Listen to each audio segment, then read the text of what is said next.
Mercedes, having withdrawn from motorsport following the 1955 Le Mans disaster, were predominantly focused on building very good production cars through the rest of the 50s and 60s. But some of the designers were clearly getting stir-crazy by the second half of the 60s when they developed this, the SLX. There's actually very little information available about this car, so much so that Mercedes themselves have gotten confused about timelines when talking about it from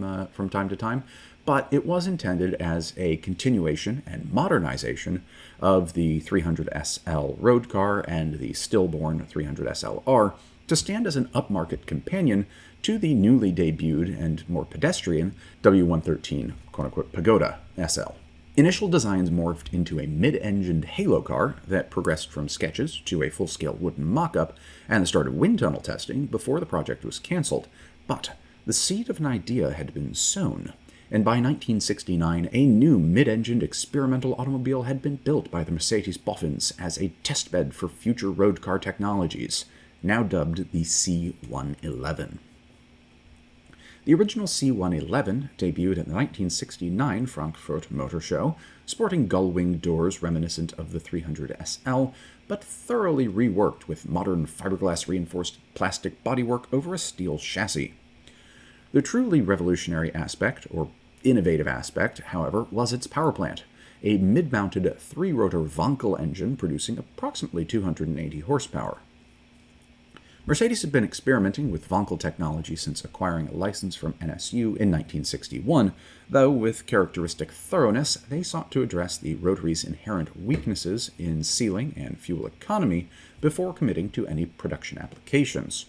Though,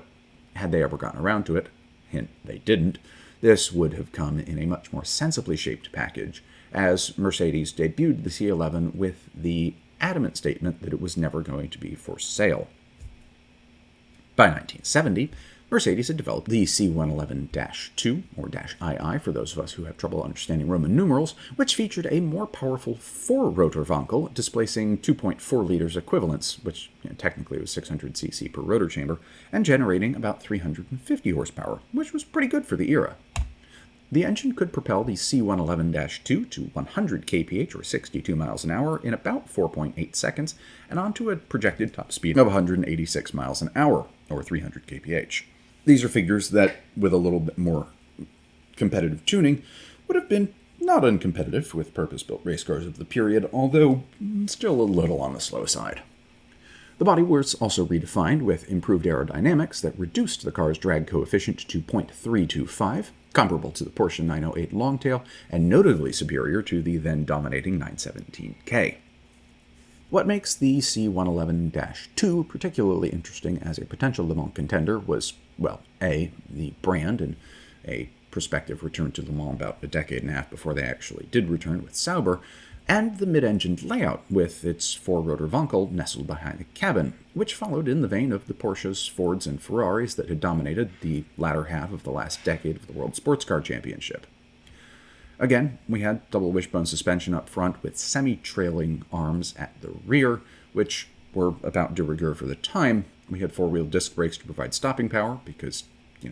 drums had gone the way of the Dodo about a decade and a half ago, and the car featured a 5-speed manual transmission that was lifted from their road car lineup, but if they had decided to do a racing version, they probably would have switched to a gearbox with dog rings for quicker shifts. However, unlike many auto show-bound concepts, the C111 series were really more intended as testing vehicles than styling exercises or to show off Mercedeses of the future. They used the cars and accumulated significant testing mileage during their lifetime, while the model would go on to set numerous speed records in later iterations throughout the 1970s. The C111-2 demonstrated a remarkable combination of both high-speed stability and far greater usability than these later iterations, and the gull-wing doors would have made driver changes during endurance racing, excellent photo opportunities and a nice heritage piece, if perhaps not saving any time compared to conventional doors. Mercedes reportedly received numerous blank checks from eager buyers at the Geneva Motor Show where the C111-2 was displayed, but the company, again, had no intent on putting it into production, viewing the vehicle strictly as an engineering exercise. This reluctance to produce the car commercially did extend to motor racing as well. Despite its potential, Mercedes held fast to their post-1955 motorsport abstention policy, and they would continue until the mid-1980s and their partnership with Sauber.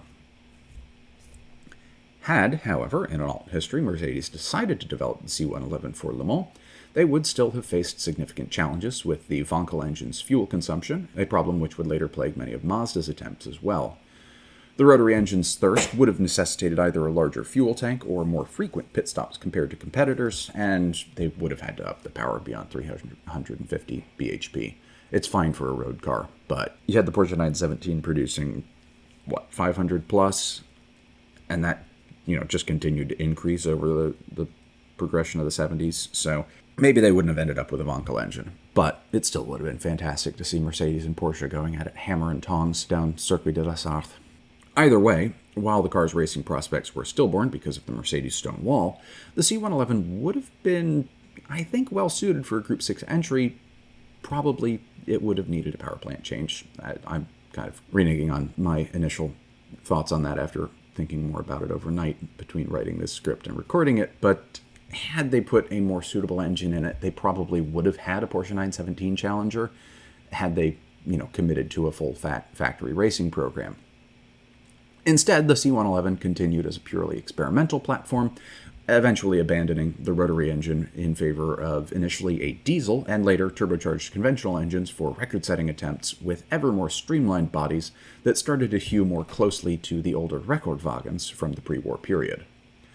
Though, of course, you're never going to fit a tuned 44.5-liter supercharged V12 lifted from a Messerschmitt BF109 in the back of a C111 because A, it wouldn't fit, and B, it would have turned the test driver into, so much jelly had it ever been fired up. I don't think the T80 ever would have really worked, which is a shame, but, kind of look at the thing.